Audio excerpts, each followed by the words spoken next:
નમસ્કાર ખેડૂત મિત્રો.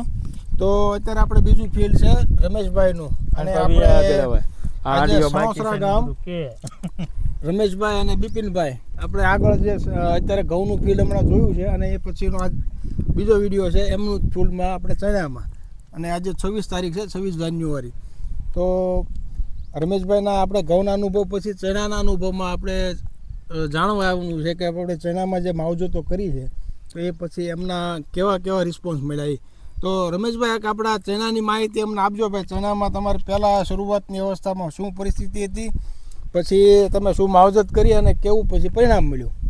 પહેલા દાસીણામાં રાતળ કેમ આવ્યો હેઠે છોડવો હુકાઈ જાય, હા, એ ટાઈપની પોઝિશન હતી. હા, બરોબર છે. અમે જ્યારે તમારા ભૂમિ આગળ ગયા ને ત્યારે તમારા પપ્પા એવી માહિતી દીધી કે તમે એક વખત ખાલી સ્પ્રે કરો આમાં. હા, બરાબર. પાવાનું ને એ બધું કેન્સલ, બરાબર, પણ એકદમ સ્પ્રે કરો. સ્પ્રે કર્યા પછી અમને રિઝલ્ટ લાગ્યું, પછી આમાં એક વખત પાયું. હા, બરાબર. આ ભાગને 2 વખત સ્પ્રે માર્યો, આ ઉપરના ભાગને 2 વખત, અને 2 વખત, અને આને 1 વખત માર્યો, અને આ જ મારવાનો, અને આજ બીજો છંટકાવ કરવાનો છે. હા, બરાબર છે. પાયું બધાયમાં એક હારે બધામાં પીવડાવી દીધું છે જી માસ્ટર આપણે.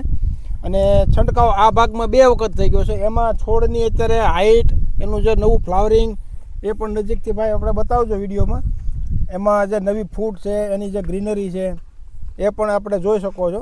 અને આ બાજુ એક જ વખત છંટકાવ થયેલો છે, તો એમાં હજી ફૂટ અને જે એનો વિકાસ છે એ ઓછો છે, પણ એમાં હજી બીજો છંટકાવ આજે કરવાનો છે, એટલે એમાં આપણને રિઝલ્ટ દેખાશે.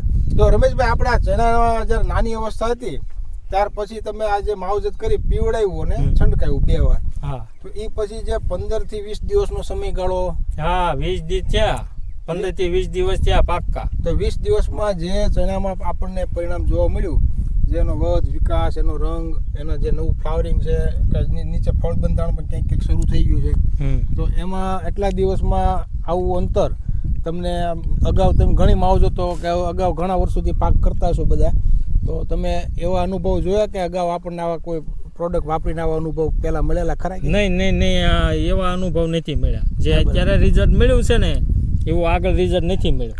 એટલે આપણે એક જ વસ્તુ છે, જી માસ્ટર અમે ચણાના ફિલ્ડમાં બહુ બધા આપણે રિઝલ્ટ લીધા છે. આ તમારા સ્પેશિયલ અમે આ જે ઘઉં અને ચણાનું ફિલ્ડ જોવા માટે આવ્યા, પણ અત્યારે અમે જે ચણાનો પાક તમારો જોયો, અને અહીંયા આપણે એક છંટકાવ બાકી રાખેલો છે એ પણ દર્શાવ્યું છે. તો એમાં નરી આંખે દેખાય છે આપણને ફ્લાવરિંગમાં. ત્યાંથી તમે નજરે જો મારો ને તો આ 2 લાઈનમાં આપણને ફ્લાવરિંગમાં ઘણો ફેર દેખાય. અહીંથી તમે જુઓ એકદમ જાંબુડિયા કલરના બધા છોડમાં એક સરખા ફૂલ આપણને ઉઘડેલા દેખાય છે. અને અહીંયા આપણે એ પ્રમાણે છોડનો વિકાસ પણ થોડો ઓછો છે. એક જ સ્પ્રે થયો છે, એને આજ જ કરવાનો છે, અને આજે બીજો સ્પ્રે કરવાનો, એટલે એ આપણને અંતર દેખાય છે. 8-10 દિવસે 12 દિવસે જેનું પરિણામ આપણને દેખાઈ જાય છે. તો હવે આના 8-10 દિવસ પછી ફરીથી આપણે આમાં આ બધું રૂટમાં નીકળશું, તો આપણે આ ફિલ્ડનું પણ ફરીથી એક નિરીક્ષણ કરશું. એટલે આપણને એક અનુભવ થાય કે 2 છંટકાવ પછી જે આમાં ફેર થયો એવો થયો કે નહીં. એટલે આપણે જે રમેશભાઈની જે આ ચણાના ફિલ્ડની મુલાકાત લીધી, તો રમેશભાઈ, આપણે આ જે જી માસ્ટર પ્રોડક્ટ છે, તો આ બીજા ખેડૂતો ચણા, ઘઉં કે બીજા કોઈ શિયાળુ પાકમાં વાપરશે તો એને કેવી સફળતા મળે? તમે તમારો અનુભવ જણાવો કે આ વસ્તુ વાપરવા જેવી. જે અમને અનુભવ નહોતો એ એમાં 22 દીમાં જોયો. બરાબર છે. પછી જે નો લેવા જાય એ 22 મહિને નહીં ફળ પામી શકે ને, એ મોડા જ રહેવાના, લેટ જ રહેવાના. હા, બરોબર. એટલે અમે ખેડૂત મિત્રોને એ જ કહીએ છીએ કે જે રમેશભાઈ બોલે છે કે જે નહીં લેવા જાય, નહીં એક વખત ઉપયોગ કરી જોવે, એને ખબર નથી પડવાની કે આ વસ્તુ શું છે. એ ખાલી સ્પ્રે મારે ને પછી પાવાનું લેવા જાય તોય ભલે, નો જાય તોય ભલે, પણ એક સ્પ્રે માં તેને ખબર પડી જાય કે કામ કેટલું કર્યું એમ. એટલે આપણે ખેડૂત મિત્રો, જો રમેશભાઈ એટલા આપણે વિશ્વાસથી કહે છે કે એક વખત ખાલી સ્પ્રે કરી જુઓ. તમે સ્પ્રે કરશો એટલે તમને ઓટોમેટિક આ વસ્તુ વાપરવાની ઈચ્છા થશે. એનું રિઝલ્ટ ઓટોમેટિક આવી જાય. હજી આમાં પાવાનું જ છે. બીજી વખત પાવાનું છે એક વખત. હવે એ પડીકા લઈ આવ્યા છે જી માસ્ટર ના, બરોબર, પણ એ હવે પાણી 2 દી પછી આમાં આવે ને એટલે આમાં બધામાં પાવાનું છે. એટલે એક વખત તો રમેશભાઈ પીવડાવી દીધું છે, અને આ બીજી વખત એમાં પીવડાવવાનું છે. એટલે 2 વખત સ્પ્રે ને 2 વખત છંટકાવવાનું કે છે રમેશભાઈ. તો 8 દિવસ લેટ ખેડ છે ને ઈ ધોરિયાન ભાગની છે, એટલે ઈ ધોરિયામાંથી ને 8 દી અગાઉ હારવાર કરી દેવાના છે. બરોબર છે. એટલે રમેશભાઈ જો વાત કરી છે કે તમે જ્યાં સુધી પ્રોડક્ટનો ઉપયોગ નહીં કરો જી માસ્ટર ત્યાં સુધી તમે આનો અનુભવ અધૂરો છે. અધૂરો છે, હા. એક વખત તમે પોતે ઉપયોગ કરીને જોશો એટલે બીજી વખત તમને કોઈને કહેવા પણ નહીં રહે, તમે સામેથી લેશો કે આ પ્રોડક્ટ પહેલા લેવાય એમ. હા. પાક્કો. અમે ખેડૂત મિત્રોને જ કહે છે તમે દાખલા 5, 10, 15 વીઘાનું જે વાવેતર કરતા હો, કોઈ પણ પાક હોય, કોઈ પણ સિઝન હોય, તો અમે એવું નથી કહેતા કે તમે 20 વીઘા 10 વીઘા જે વાવેતર કરો બધામાં વાપરો. ખાલી 1-2 વીઘાથી શરૂઆત કરો. તો એ દાદાને આજ બપોરે મેં હાથ કર્યો, મને કે આને શું કર્યું, એટલે મેં કીધું તમે જ્યાં હું તમારી હાટું મગાઈ દઈશ, આ બરાબર ખાલી 1500 રૂપિયાનું પાવાનું થાય તેમ 5 વીઘામાં પાવ. આ બરોબર છે. બરાબર 5 વીઘામાં પાવ અને એને ઉપરા પર 2 પાણ કાઢો ને પછી તમતા તેમ મને કહેજો. આ બરોબર છે કે 1500 માં મને આમાં બીજા 15 મણ ઘઉં મળશે કે નહીં મળે વધારે. હા. એટલે રમેશભાઈ ને વિશ્વાસ છે કે મારા ઘઉંના ઉત્પાદનમાં આ કીડા પછી ફરક દેખાશે. 1.5 ફૂટનો ફરક છે એમાંય તે. અને સૈણાય તે આ સામેની વાડી વાળા ભાગ્યા હતા ને એ બપોરે અહીંયા હું ખાટલે સૂતો હતો, મને કે તમારા સૈણા સરસ થયા છે. સરસ. નકર ઈ સામે કામ તો કરતા જ હોય ને, એને આખી વાડી દેખાય. પણ એને જોઈને ઈ છે ગોધરા સાઈડ ના. હા બરાબર. એ કે તમારા સૈણા રમેશભાઈ હારા છે, નામ પૂછ્યું, કારણ કે એની ક્યારે મુલાકાત નો જ થઈ. હા બરાબર. મેં કીધું કઈક થોડો ઘણો ખાવાનો ખોરાક તો દેવો પડે ને છોડ ને. આપણે તેમ કેમ કઈ અત્યારે કીધું કે મારે જમવા જવું છે, તો આને કઈ ખાવા દેવું પડે ને. ખાવા દેવું પડે, ખોરાક દેવો તો જ આપણને ફળ દે.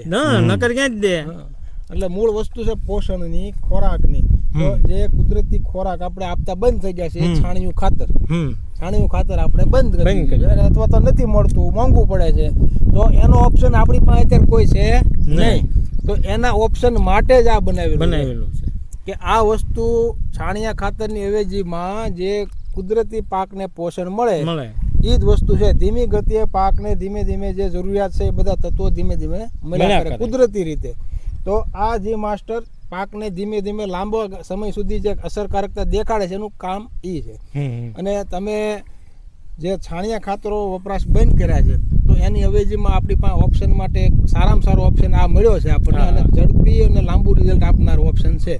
અને જમીન પણ સારામાં સારો સુધારીને આપણને દેખાડે છે. આમાં અત્યારે અમે પીએચ આંકનું માપવાનું મીટર આવે જમીનમાં, જે પીએચ આંક કહેવાય ને, જે અમ્લતા અને અલ્કલિતા, તો એ વસ્તુ ખરાશ અને ખટાશ જમીનમાં જો લેવલ ન હોય ને તો એ જમીન આપણી ફળદ્રુપ છે નહીં એ સાબિત થાય.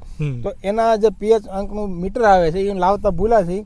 અમે ઘણી જગ્યાએ માપ્યું છે કે જેને પીવડાવ્યું હોય અને પીવડાવ્યા પહેલાં, તો એ જમીનની જે પીએચ મેન્ટેન થાય ને એમાં એ પીવડા પછીનો રેશિયો ડાઉન થાય છે. એટલે જે ખરાશ હોય તો લેવલમાં આવે છે, ખટાશ હોય તો લેવલમાં આવે છે. એટલે જમીનનો પીએચ આંક 6.8 થી 7 સુધી, 7.25 સુધીનો જે મળે છે ને, તો એ જમીન તમારી ફળદ્રુપની આજુ કહેવાય. તો ફળદ્રુપતા જેમ સારી જમીનમાં એમ પાકની તંદુરસ્તી, પાકની જે ઉત્પાદન શક્તિ છે એ પણ સારી મળે. એટલે જમીનની અંદર સુધારા આપણે જી માસ્ટરોથી સારામાં સારા મળી શકે છે. પણ તમે 1, 2, 3 જે પાક કરો છો એમાં ધીમે ધીમે તમે થોડું ઉપયોગ કરતા જાઓ એટલે જમીનની અંદર તમને ઓટોમેટિક દેખાશે. અને રાસાયણિક ખાતરો જે આપણે જે જરૂરિયાત છે એ પણ ઘટતી જશે. એના કારણે જે ખાતરોના કારણે જે જમીનમાં ખરાબી થવાની શરૂઆત થઈ છે, જે કડકપણું આવ્યું છે, કે જમીનની જે ફળદ્રુપતા છે ઓછી થઈ, તો એ પણ ધીમે ધીમે ઓછી થઈ જાય, કે ખાતરોની જરૂરિયાત ઘટતી જાય એમ કુદરતી થતી જાય. આમાં પાયાનું ખાતર નાખ્યું છે, બીજું પાયું જ નથી કે આ જી માસ્ટર સિવાય. એક જ વખત પાયોનું ખાતર, હા, પછી કોઈ ડોઝ બોઝ કોઈ વસ્તુ નહીં થાય આમાં. લ્યો તો આમાંય નહીં, ઘઉંમાંય નહીં. હવે તમને એવું લાગે છે આમાં બીજા કઈ ખાતરોની જરૂર પડે એવું નાખવું પડે એવું કઈ લાગે છે? એ ગિનેરી જેવી છે એટલે એમાં શું જરૂર? નવું ફ્લાવરિંગ એવું છે. અને અત્યારે ફળ બંધારણ પણ ચણામાં શરૂઆત થઈ ચૂકી છે. તો આ જમીનમાં આપણે જે તાકાત છે મૂળમાં, એ જી માસ્ટર જે તંતુ મૂળ એટલા ગ્રોથ બનાવે છે, જમીનમાંથી કુદરતી જે તત્વો લેવા યોગ્ય છે એ બધા લઈ શકે એ રીતે બનાવી દે છે. તો પાકમાં ઓછા ખર્ચે તમને સારું વળતર આપે એવી પ્રોડક્ટ તમે માનો કે આ વસ્તુ એ ગણાય કે આ ઓછા ખર્ચે આપણને કામ સારું મળે એમ. એટલે આપણે જે રમેશભાઈના અનુભવ આપણે જે જણાવ્યું કે તમે કંઈક ખોરાક આપશો તો પાક તમને એમાંથી વળતર આપશે. તો આ હેતુ સાથે આપણે બધા જ ખેડૂતોને એક જ ભલામણ કરીએ છીએ કે તમે થોડા વિસ્તારમાં અનુભવ કરી અને પોતે જ અનુભવ કરી દો ખેતરમાં, એટલે તમે બીજી વખત અમારે તમને કહેવું નહીં પડે કે તમે આ વાપરો એમ. હા. તમે જ પોતે જ કહેશો કે આ વસ્તુ હકીકતમાં આપણને ફાયદો આપે છે. તો ખેડૂત મિત્રો, આ ચેનલમાં આપણે યુટ્યુબ ચેનલ છે ગુજરાત બાયો સાયન્સની, એમાં બધા જ વિડીયો આપણે ખેતીને લગતા અને નવી નવી આપણે અનુભવો મૂકતા હોય છે. તો જો તમને આ વિડીયો અને એની માહિતી સારી લાગે તો બીજા ખેડૂતોને પણ અવશ્ય શેર કરજો અને ચેનલને સબસ્ક્રાઈબ કરી અને બીજા ખેડૂતોને પણ તમે આ ચેનલને જોડાવા માટે કહેજો. અને વધુ માહિતી માટે તમે નીચે કોમેન્ટમાં અથવા તો ઉપર જે મોબાઈલ નંબર આપ્યો છે એમાં પણ માહિતી લઈ શકો છો. જય ભારત, જય હિન્દ.